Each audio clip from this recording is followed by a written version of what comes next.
Bismillahirrahmanirrahim. Assalamualaikum warahmatullahi wabarakatuh. Perkenalkan, nama saya Fitria Nurjana. Di video ini, saya akan menyampaikan tentang latar belakang berdirinya dinasti Umayyah. Perlu kalian ketahui bahwasanya dinasti Umayyah ini terbagi menjadi dua periode. Yang pertama adalah periode Damaskus Suriah, yang keduanya adalah periode di Andalusia Spanyol. Nah, di video kali ini saya akan menjelaskan tentang periode pertama, yaitu periode di Damaskus Suriah, yaitu periode Damaskus Suriah pada tahun 661 Masehi sampai 750 Masehi, yang didirikan oleh Umayyah bin Abdul Syam bin Abdul Manaf bin Qusay, yang dimana dia adalah anak dari salah satu paman Rasulullah.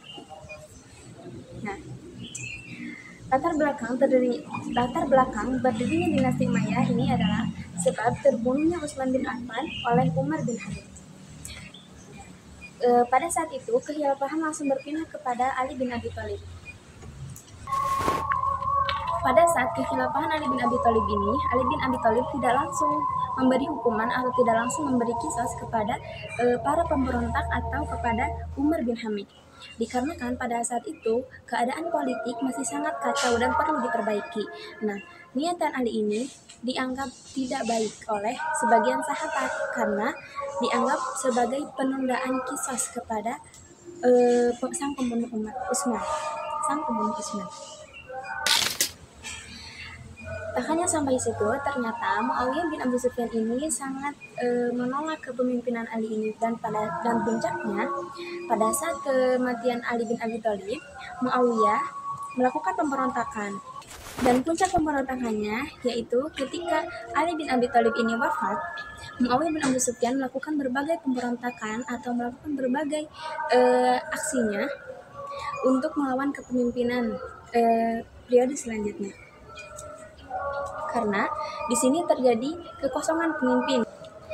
Dan puncaknya adalah ketika Ali bin Abi Thalib ini wafat, maka kepemimpinan otomatis jatuh kepada Hasan bin Ali bin Abi Thalib. Nah, disinilah Muawiyah bin Abi Sufyan melakukan pemberontakannya. Nah, kemudian terjadilah pemberontakan antara kubu Muawiyah dan kubu Hasan. Dan pada saat itu Hasan menyerahkan kepemimpinannya kepada Muawiyah bin Abi Sufyan atau disebut juga Ummul Jamaah. Kemudian kekhilafahan Hasan bin Ali bin Abi Thalib ini diserahkan kepada Muawiyah bin Abi Sufyan dengan mengajukan beberapa syarat, diantaranya Muawiyah harus bersikap adil dan menjaga keamanan rakyat, kemudian bertindak sesuai Al-Quran dan Sunnah, kemudian menyerahkan kekuasaan kepada pihak Hasan jika Muawiyah meninggal. Nah, tetapi Muawiyah bin Abi Sufyan ini ketika dia meninggal, dia menyerahkan kepemimpinan ini kepada anaknya yaitu Yazid. Dan disinilah kekhilafahan yang tadinya berbentuk demokratis menjadi sistem monarki. Sekian dari saya. Wassalamualaikum warahmatullahi wabarakatuh. Bismillah. Perkenalkan, nama saya Davin Salihan Irham dengan NIM di bawah ini. Saya akan menjelaskan tentang masa kejayaan Bani atau dinasti Umayyah. Kekhalifahan dinasti Umayyah didirikan oleh Muawiyah bin Abu Sufyan atau Muawiyah I pada tahun 661 Masehi dengan pusat pemerintahan di Damaskus, Suriah. Kekuasaan Daulah Umayyah di Damaskus berlangsung selama sekitar 90 tahun di bawah pimpinan 14 khalifah. Masa kejayaan Bani Umayyah terwujud ketika dipimpin oleh Walid bin Abdul Malik atau Al-Walid I. Walid bin Abdul Malik adalah khalifah ke-6 Daulah Umayyah yang berkuasa antara tahun 705 sampai 715. Bagaimana masa kejayaan Bani Umayyah? Pada masa Walid bin Abdul Malik, Bani Umayyah mengalami masa kejayaan. Kemajuan yang dicapai pada masa Bani Umayyah di bawah perintah Walid I dapat dilihat pada beberapa bidang sebagai berikut ini. Yang pertama,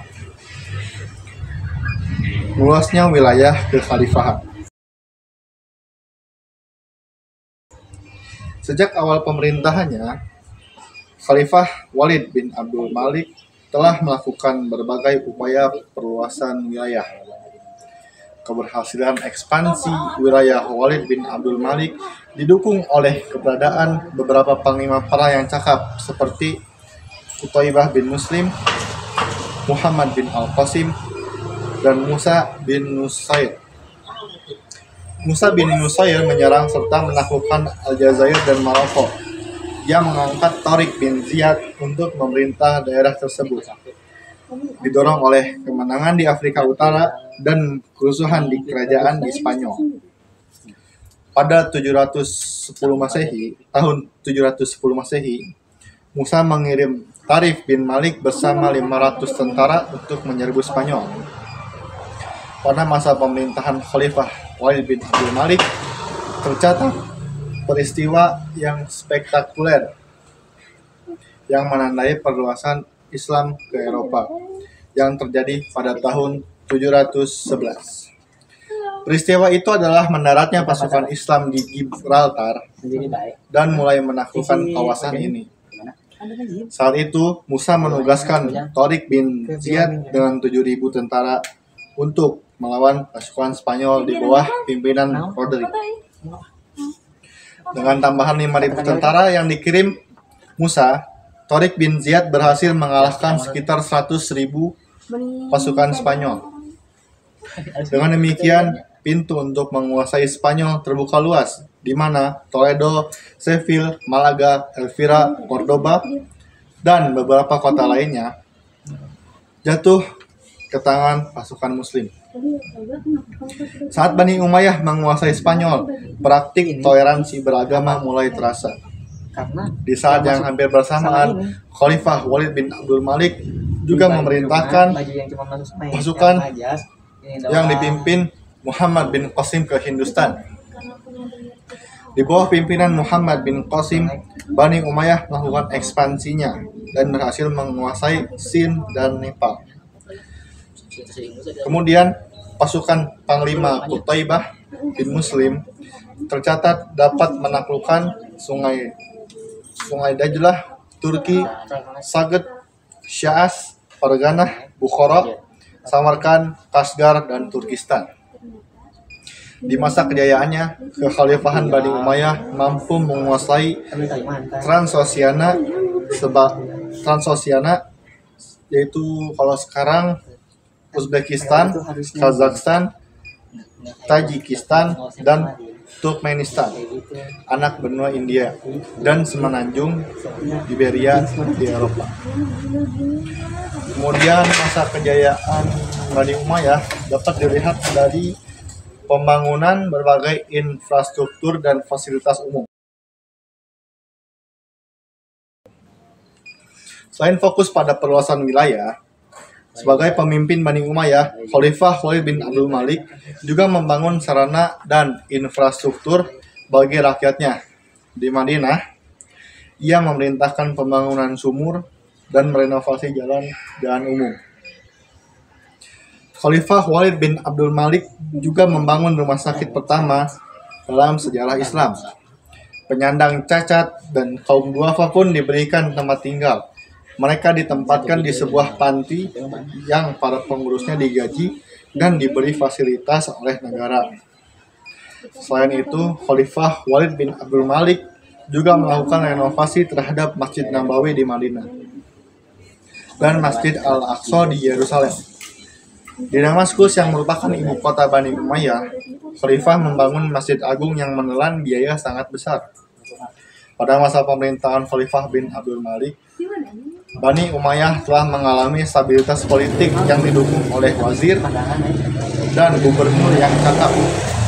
Sehingga pada masa kejayaan Bani Umayyah, ilmu agama dan pengetahuan juga dapat berkembang pesat dan umat Islam hidup dengan aman, makmur, dan tentram. Mungkin hanya begitu presentasi singkat yang bisa saya sampaikan pada tayangan presentasi yang telah saya bahas. Terima kasih, syukron jazakumullahu khairan. Assalamualaikum warahmatullahi wabarakatuh. Assalamualaikum warahmatullahi wabarakatuh. Perkenalkan, nama saya Muhammad Hafisyam. Di sini saya akan menjelaskan tentang masa keruntuhan dari dinasti Umayyah. Setelah wafatnya Umar bin Abdul Aziz, pemerintahan Bani Umayyah dilanjutkan oleh Yazid bin Abdul Malik. Masyarakat yang sebelumnya menikmati ketenangan dan kedamaian kini mengalami perubahan yang sangat drastis pada masa kepemimpinan Yazid bin Abdul Malik. Dengan latar belakang etnis politik dan kepentingan yang saling bertentangan, masyarakat di sana mulai menyuarakan ketidakpuasan terhadap pemerintahannya yang cenderung mementingkan kemewahan dan kurang memperhatikan kebutuhan rakyatnya. Dan ketidakpuasan ini berlanjut hingga masa pemerintahan khalifah berikutnya, yakni Hisham bin Abdul Malik. Bukannya memperbaiki apa yang telah terjadi, tetapi di bawah kepemimpinan Hisham bin Abdul Malik malah diperparah dengan munculnya kekuatan baru atau kelompok baru yang menjadi sumber kekacauan baru. Meskipun Hisham bin Abdul Malik dikenal sebagai seorang khalifah yang kuat, namun gerakan oposisi yang semakin memperoleh kekuatan membawanya sulit untuk mengatasi perlawanan tersebut. Sejak awal masalah dari dinasti Umayyah adalah kurangnya legitimasi yang mereka miliki. Legitimasi adalah sejauh mana masyarakat itu mau atau menerima dan mengakui kewenangan, tetapi juga terkenal dengan moralitasnya yang rendah. Karena itu, situasi ini memperkuat posisi golongan oposisi dan puncaknya terjadi pada 750 Masehi ketika Daulah Umayyah akhirnya digulingkan oleh Bani Abbasiyah dan golongan Bani Hashim sendiri memainkan peran penting dalam pemberontakan tersebut. Marwan bin Muhammad sebagai khalifah terakhir dari Bani Umayyah meskipun berhasil melarikan diri ke Mesir, namun pada akhirnya berhasil ditangkap dan tewas di Mesir. Dan kematian Marwan bin Muhammad menandai berakhirnya kekuasaan Bani Umayyah di timur atau Damaskus yang digantikan oleh Daulah Abbasiyah. Sekian penyampaian tentang masa keruntuhan dari dinasti Umayyah. Terima kasih atas perhatiannya. Nun wal qalami masturun. Fastabiqul khairat. Assalamualaikum warahmatullahi wabarakatuh.